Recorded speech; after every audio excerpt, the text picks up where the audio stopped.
প্রতিদিনের মতোই অটোরিকশা নিয়ে বাড়ি থেকে বের হয় 14 বছরের কিশোর, কিন্তু পরদিন ফিরল লাশ হয়ে।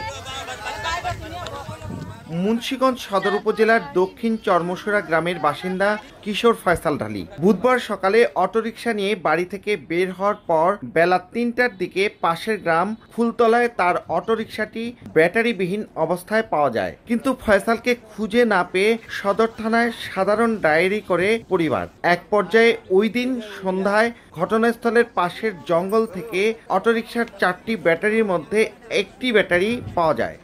নিখোঁজের একদিন পর বৃহস্পতিবার সকালে ফুলতলায় ঘটনাস্থলের পাশের ডোবায় ফয়সালের লাশ দেখতে পান স্থানীয়রা। সারা রাত খুঁজছি, আমার পোলারে পাইনি। পুরো ব্যাটারি পাইছি একটা, এই ব্যাটারি এনে পড়ে রয়েছে, আমার পোলা পাইনি। দোকানদারে বলে কি কালকা একটা দিকে দেখছি এখান দিয়ে 2টা গাড়ি আসলো, ময়লা ব্যাটারি হিন্দর লেগে গেছে।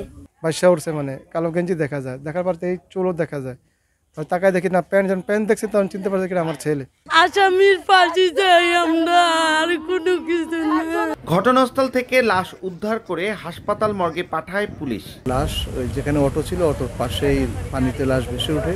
অটো এবং একই জায়গায় পাওয়া গেছে, এটাকে হত্যাকাণ্ডই মনে হচ্ছে।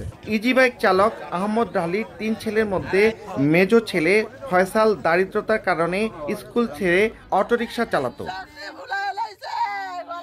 নাসির উদ্দিন উজ্জ্বল, সময় সংবাদ, মুন্সিগঞ্জ।